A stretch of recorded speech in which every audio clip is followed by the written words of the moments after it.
I heard from a lot of angry and frustrated nurses who are working in conditions that are not only unsafe for nurses, they're making for unsafe conditions and care for patients in this province. And I heard them, like I've heard so many people in this province say it's time for change. It's time for a government that's going to listen, that's not going to make empty promises at election time, that is actually going to work with those on the front lines in healthcare and deliver results for nurses and for Saskatchewan people. I also heard a lot of frustration today about, despite the fact that both leaders were given the honor of being invited to speak to nurses, that Scott Moe and the Sask Party not only didn't show up, that they didn't even bother to let them know that they were coming. They deserve better than this, and Saskatchewan people deserve better than this. You said the devil's in the details when it comes to what you're planning. If you're elected, what do you say to that?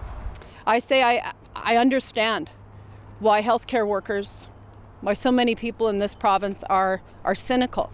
They want to see the details because they've been told promise after promise, and it simply hasn't been delivered. We have a government who waves their 4-point human resources plan, saying that it's the most ambitious in the country. It wasn't even built with healthcare workers.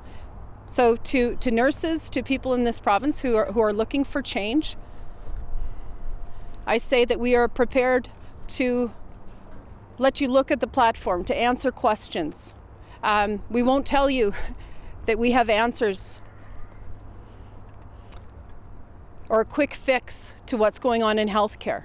But we know that the only way that we are going to stabilize the healthcare system and ensure that people in every corner of this province get what they need is by cutting it with empty promises, sitting down with them and doing the hard work of rebuilding a system that is currently in crisis in this province. The Saskatchewan Party leader said today in Prince Albert that they've hired 1,300 nurses over the last 18 months, and nurses in Saskatchewan are the highest paid in the country.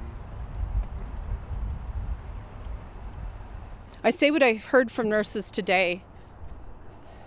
You simply cannot fix a problem if you're not prepared to understand that there is a problem in the first place. Nurses are not out here because they enjoy driving from La Loche or PA, or they want to be standing out here in the cold. Nurses are out here today because they're sounding the alarm about a system that is in crisis and that is bleeding healthcare workers every day. Scott Moe may be just fine, thinks everything's great in healthcare in this province. I'm going to say I believe nurses, I believe healthcare workers, I believe Saskatchewan people when they say they're not getting the care that they need. And I'm prepared to listen, roll up my sleeves, fund it, but also do the hard work of finding actual solutions, not talking points on the eve of an election. I think with respect to the $1.1 billion in additional funding that you have planned over 4 years, how specifically might that go to address some of the concerns that we've heard here? Well, the first thing, and I said this to the nurses today, the first thing is to work to retain the healthcare workers that already exist in the system. You heard from them today, they need supports, they need to know that help is coming. In terms of the specifics, as Tracy said, we're going to work with those healthcare workers who have been waiting for a long time for someone to listen to them. They've got solutions, and start funding the things that are going to have the most benefit in retaining healthcare workers and also directing those funds to patient care. When we stabilize the healthcare workforce in the province, start reinvesting those savings into the next thing that needs to happen in healthcare. As I said, and I said to nurses today, this is not going to be easy, but it's worth it. It's necessary. And, I know nurses and so many people in this province are not afraid of hard work. What they're tired of is a government after 17 years with Scott Moe and the Sask Party who have, on front after front, failed to listen to the people of this province, failed to listen to those on the front line. We need decisions made in service of actually improving services and conditions in this province, not made in the interests of the politicians. Just a quick question about SET and some concerns from people who say, things like their phone bills, their Wi-Fi, other things aren't really covered if they're on the margins. What are you promising as far as people that are on the SET program, disabilities that may utilize it?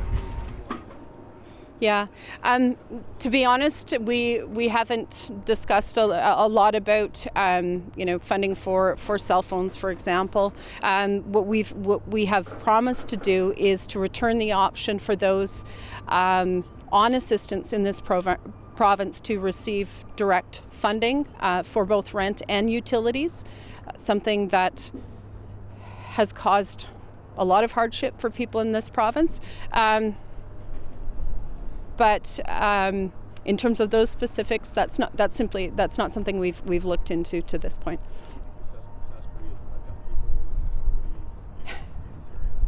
Absolutely, on front after front. When SED was brought in, it was meant to be a program that covered needs. Basic needs for those with enduring physical disabilities, cognitive disabilities. It's not meeting that mark by a long way right now in this province. It's one of the places, affordability measures certainly to help all people, but also again, willingness to hear from those who are currently on the program about where it needs to be improved. It was a program initially that was brought in because of the work of advocates, tireless work of advocates in this province. And the commitment on this front and so many others is to do that work of working with them to ensure that we're making smart, effective investments that we can afford, and that we're improving. The goal, again, is improving lives for people in this province, not serving the interests of politicians and not just showing up on the eve of an election to do so.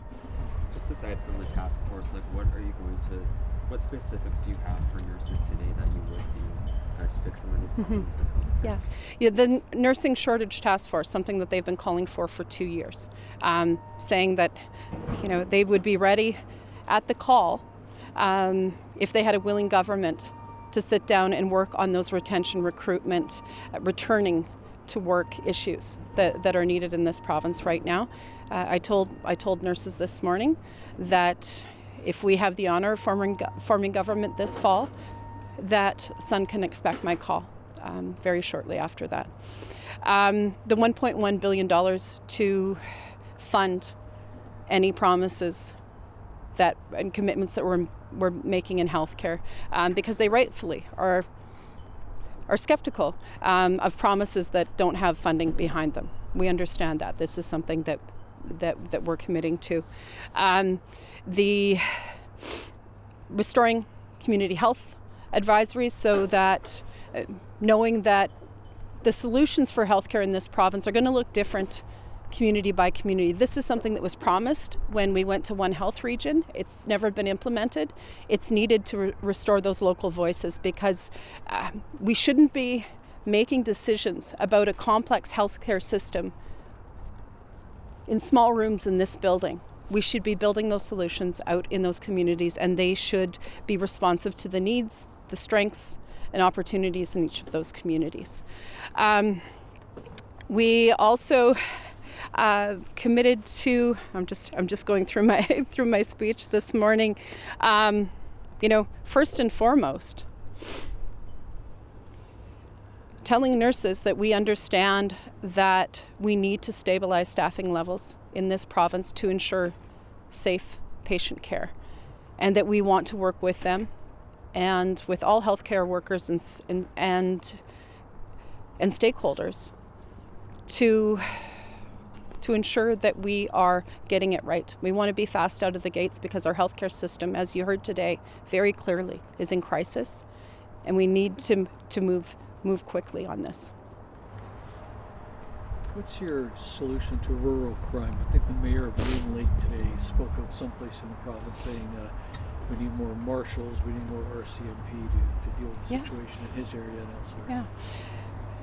Simply put, we need to both get tough on crime and get tough on the root causes of crime.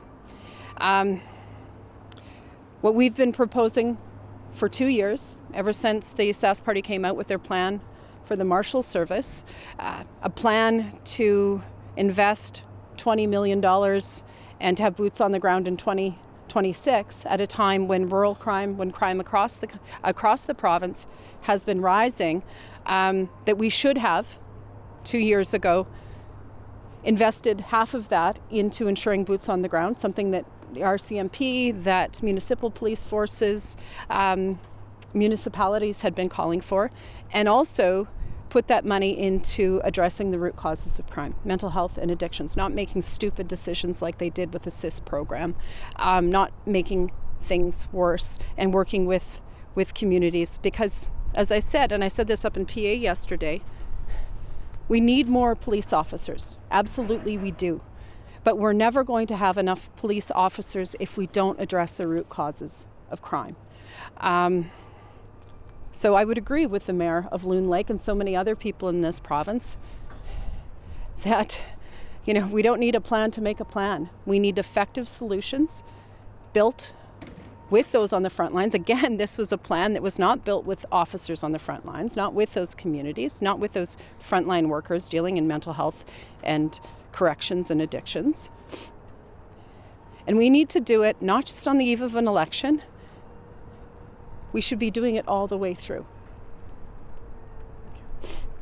Okay, thank you, folks. Thank you, Carla. Thanks. Thanks, everyone.